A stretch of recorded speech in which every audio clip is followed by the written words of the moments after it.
Hey, it's Sela Social Studies. Hey guys, and welcome back to Sela Social Studies. Today we're going to finish up with what John Adams' presidency was like with foreign affairs towards the end. Okay, what I mean by that is we had the XYZ affair, we had the QuasiWar, and now we're going to lead into a series of acts or a series of laws that really summarize Adams' presidential administration. So after the XYZ affair in 1797, an undeclared naval warfare with France commenced, known as the Quasi-War, and it was the only a matter of time before a full-scale war would be fought between the United States and France. European countries like France were upset about Jay's Treaty, making the United States and its unending supply of natural resources and tobacco a favored trade partner with England. Federalist President John Adams was paranoid that the Democratic Republican support of France and its influence over poor rural farmers, aliens living in the United States, and the inclusion of newly arrived immigrants would lead to uprisings and a decline in Adams' popularity. President Adams felt the need to stop any criticisms and uprisings before they happened by punishing the people who he feared would be the cause of such aliens who sympathized with France. Now, when we talk about aliens, we don't talk about the little green guys or the little gray guys from outer space that walk around on planet Earth. We are talking about immigrants living in the United States, citizens of other nations living in America. So the first part of this video, we're going to cover the Alien Acts. In 1798, President Adams signed a series of 3 laws named the Alien Acts. The laws were aimed primarily at French and mostly pro-French Irish immigrants. In 1798, Federalists controlled the White House and Congress, but felt their power slipping away.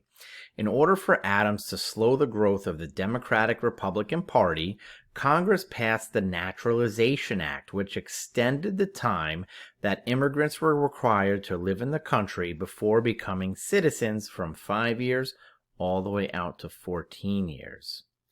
The Alien Enemies Act provided that if a war was declared with France or any other belligerent nation, all male citizens of that nation could be arrested, detained, and deported.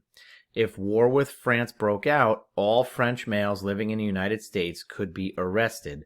Luckily, war never broke out with France. The last act was the Alien Friends Act, which allowed the president to deport any non-citizen suspected of plotting against the government during wartime or peace. So these 3 acts really hammer down or really focus their attention and efforts on aliens in the United States, specifically ones that are pro-French or French males living in this country. What could the president do? He signed a series of acts that can deport them, that can arrest them, detain them, get them out of here, do whatever. So now we have another act that was passed with the Alien Acts, and this act was called the Sedition Act. On July 14th, the Sedition Act passed, which banned the false or malicious writing against the Federalist-controlled Congress or the Federalist President John Adams. It did not protect the Democratic-Republican Vice President Thomas Jefferson. The Sedition Act was argued by the Democratic-Republicans minority that the Sedition Act broke the protections offered by the First Amendment, giving Americans the right to free speech. The act passed and would expire on the last days of Adams' presidency.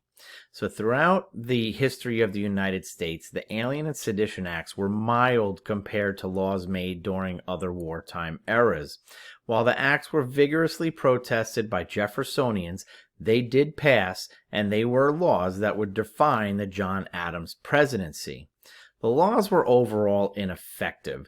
There were no aliens ever deported, and 25 people were prosecuted for sedition, but only 10 were actually convicted. In the election of 1803, Democratic Republicans won control of the federal government, and most of the acts either expired or were repealed. The only lasting act was the Alien Enemies Act that was amended in 1918 to include women. So you can see John Adams' presidency was in turmoil the whole time with foreign affairs or international affairs.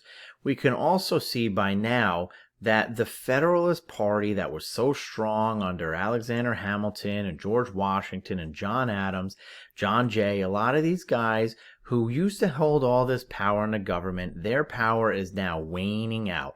And you can see that now the Democratic Republicans and the Thomas Jeffersons are taking over. So what would this mean to our country as a whole? Well, if you remember what we discussed before, the traders, the merchants, the bankers, that was the Hamiltons and the wealthy elite of the Northeast. But now you're going to have a president who was an anti-federalist, who wanted to grow America and move westward and take over lands. So you'll see that soon our country is going to go into another direction. I'll see you next time.